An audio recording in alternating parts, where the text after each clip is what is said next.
I wanted to make a quick video for you on the Home Buyer Rescission Program, which is coming into effect January 3rd of 2023. I'm Mark Paris. And I'm Tammy Gagnon. If you're a fan of the content we're creating, please hit the subscribe button below.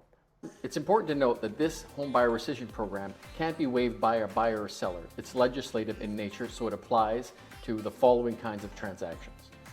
Residential real property is defined by the following types of structures: a detached home, semi-detached home, townhouse, apartment or duplex, residential strata lot, manufactured home that is affixed to land, and a cooperative interest that includes the right of use or occupation of a dwelling.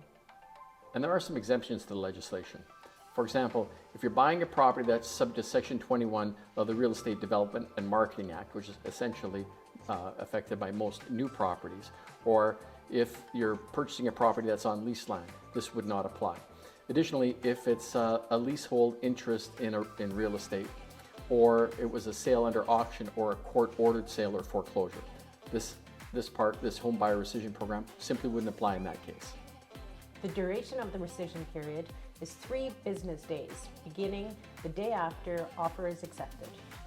Now, it's important to note that a buyer, should they exercise their right under the Home Buyer's Rescission Program, doesn't simply walk away from the property without paying a penalty.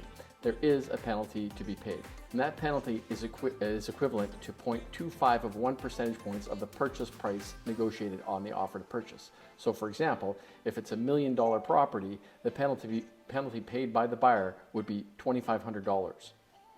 And further, if there was a deposit delivered with the offer during its conditional period or at the time that the offer was accepted, the contract states factually that whoever's holding that deposit is going to have to provide that 0.25% directly to the seller, and the balance, should there be any, to the buyer. No written release is required by the buyer should they exercise their right to rescission.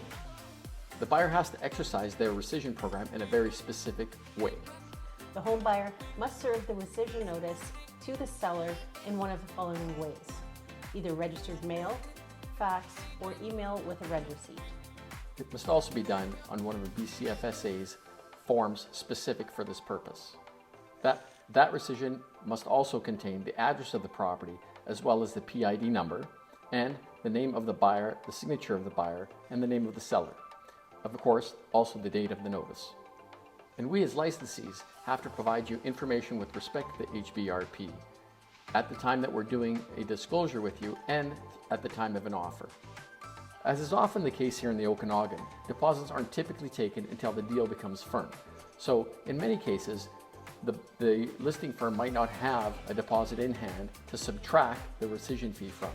And in that circumstances, it's important that sellers know it's going to be their responsibility to pursue that money owed to them via their lawyer or some kind of legal action.